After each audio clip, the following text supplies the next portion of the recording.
What up, guys? Welcome to Music Blueprint. My name is Gina Fontanella, one of the co-founders of Music Blueprint, and this is episode, I believe, 22. Crazy that we are already past 20 episodes already. Does it even, I don't know, it feels like a whirlwind. It feels like a whirlwind. But today we are going to talk about email marketing. And one of the really important things about emails and getting people's emails as an artist and as a musician is that people open and look at their emails more than any other platform. And I think because email has been around longer than everything else, we think that people look at Instagram more than Facebook, or they look at Instagram more than emails, or Facebook more than emails, or et cetera, et cetera. And that's actually not the case. Actually, when you look it up in studies, email is still the number one, I believe, in the last year or so, is the number one platform that people are active on and still use. I mean, think about, the corporate guy that works in his office. He usually is answering an email. He's not answering a message or a DM on Instagram. So it's really, really important to get your email marketing started. And the first way to do that, and I've done this a few different ways, but the first way is to put the BOLO out on all your social platforms. Say, hey guys, you got to give an incentive. So if you're about to have a single out, you're like, hey, if you give me your email, you get a free preview to my newest single, blah blah blah, and then that'll give people some incentive to give you their email. Another way to do it is every time I went on the road, I would put an email sheet out, and it would have like name, email, and where they're from. The only problem is whatever email marketing platform you use doesn't always have where people are from on it. So you might lose track of that unless you put it in an Excel sheet. And it's actually really important to have the where they're from, because a lot of times when you're on the road or you're looking for a show, or you're just wanting people to show up to the show in that city, you can look up people in that area and contact them. So it's really, really smart. But talking about getting people's emails, have an incentive. You have to look at it as like a transaction. People are giving you something that you have access to, so giving them something in return that makes it worth it is the key. Everything in business is a transaction, right? Because again, you're looking at this as a business. It's not just make art and it's amazing art and people should just buy into it. No, it's a business. You got to give people a reason to buy into it. And you could even do a spiel on your social platforms and say, hey, my new song is about, the struggles I had with addiction and how I overcame that through music. Boom. All the people that connect with that are going to be like, yeah, here's my email, whatever. Another way to get emails is to have some type of merch or something that, if they're buying it online, they have to give their email. So then you're also getting more emails because of that. So again, you're giving something in return for their email, even though they probably bought merch, but they still have to give the email, because what if, I don't know, their address was wrong and you need to contact them. Boom, you have their email to contact them. So it's very, very important. Another way to get people's emails is to put your email up on your website. I actually found not crazy success, but I would get a decent amount of emails from my website, but it was only if I was pushing traffic to my website. If I wasn't pushing traffic to there, then I wasn't getting anything. So right now, my website is actually mainly just for when people say, hey, do you have an about, like an info about yourself, like an about page, or do you have a website I can check out or whatever, I can send them that, and I have a professional thing that has been done up and is all part of my branding. And it just makes me look professional. It's not really a thing that I send my fans to, although sometimes my fans go to it, but it's just not a consistent thing. I'm more connected with my fans on my social platforms, TikTok, Instagram, Facebook, Twitter, whatever. So, but it did in a couple years ago when I really was using my website to push people to it. It definitely was a way for me to get emails. Another way, and this is probably my favorite way just because it's so easy. I don't know if you, depending on what platform you use, you can, I don't want to say download, but it's kind of like download all of the emails connected to your email into the online email program. For instance, if you're using something like MailChimp, you can connect your email to MailChimp and it will download everybody who is in your email chain, if that makes sense. I'm trying to explain it in a way that makes sense. Anybody that you've ever sent an email to connected to that email will then be downloaded into MailChimp. And that means if it's downloaded into MailChimp, you can then start sending emails out to all those people that you have connected to MailChimp. Does that make sense? So let's say, for instance, for me, I think I have 6 emails. So I can connect all those 6 emails to MailChimp, and MailChimp will download all of the emails connected to those emails. Sometimes that gets up to the thousands, honestly, because I've emailed so many people. But also the beauty about MailChimp is when you, let's say it's been a year since you've done that, you can reconnect the email and re-download all the, outside emails connected to it.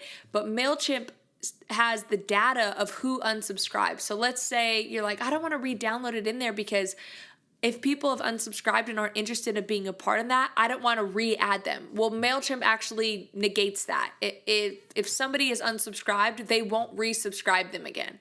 They actually have a notification that says, these 5 people have already unsubscribed. Are you trying to resubscribe them? And you can just click no and move on. So, but it's so great because how simple is that? All you do is type in your information and boom, all the emails are downloaded in there. And you will literally go from like 10 emails to, I think I went from like 10 to like 1,000 emails just from connecting my own emails to them. So that's a really, really key way to do it. One of the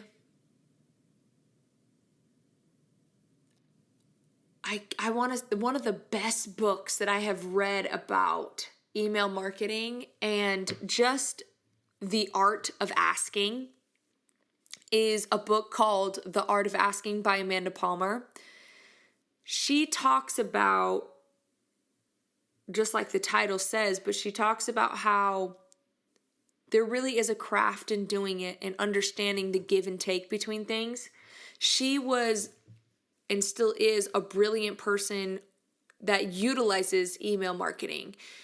That's her biggest way that she connects with her fans. I mean, she funded a Kickstarter with just her email marketing, and I think she raised like $1.5 million for her album. I mean, it was insane. So email marketing can be a super, super powerful thing. I also would highly suggest reading that book. It's amazing what she talks about on how to connect with people. She says, what is it? She says music is about 3 things, collecting, connecting, and sharing. And how you do those things is how people will run with your music or not. It's a brilliant book. There's so many things in it. But she really explains how there really is a craft to connecting with people and a craft to asking people to do things on your behalf. Another great person that talks about it is Gary Vee. He talks about the jab, right hook. You know, you want to give people all these things that they want, right? Music, content, you singing, free shirts, free CDs, all these things, right?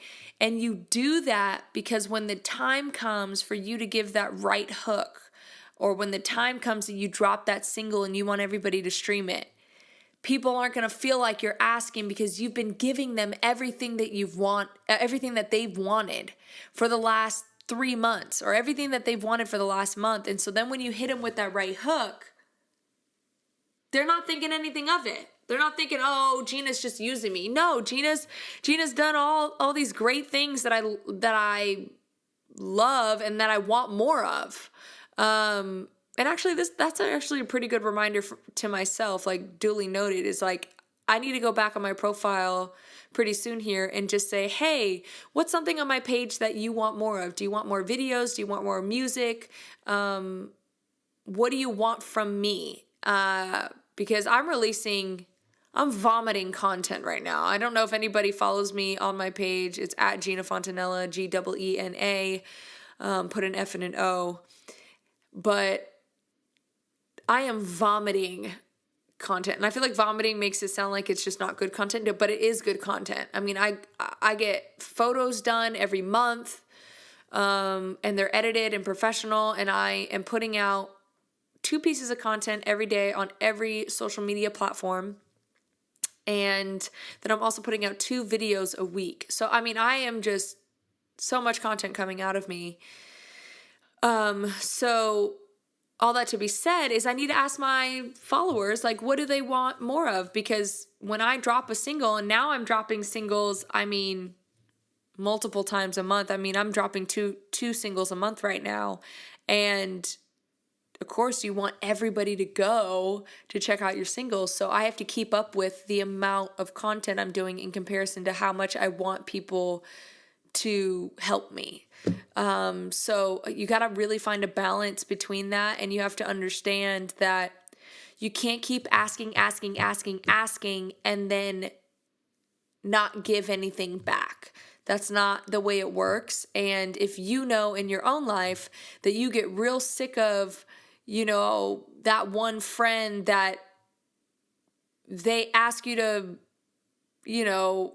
what's a good example? They ask you to help them move. They ask to borrow your truck. They ask for money. They ask for all these things. And then the one time you ask them for something, they're like, oh man, I really can't. And you're like, are you for real? I did all these things for you and I asked for one thing and you can't do that one thing. See, and now you have to be the reverse of that.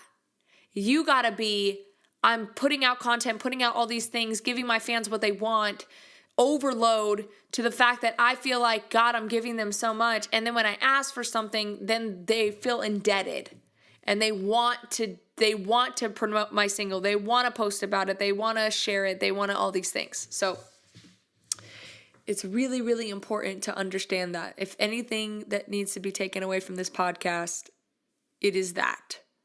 You got to understand it's give and take, and don't be the one that's the taking. Be the one that's the giver. Because you're putting out content and you're putting in the time and the money and the effort so that you can gain followers and gain a career and use your followers as leverage. And you're trying to build super fans. And the way the super fans happen is giving them what they want. Give the people what they want. Give it. All right, guys, that is the podcast today. Again, I try to leave everybody with a little thing at the end. Start your email marketing. Connect to MailChimp. I think you have to have like over 5,000 emails to even have to pay for a paid thing. It's free. I think it's to 5,000. But get your email marketing started. You can schedule your post out. So start getting your post together and you can schedule out your email and you can say, hey, this is my first email to all my fans. This is where you're going to keep updated with my life and all of that stuff. And start it. Don't wait, because really it is a key part in utilizing releases, merch, and all of that stuff. So get it started. All right, I'll see you next week. Bye.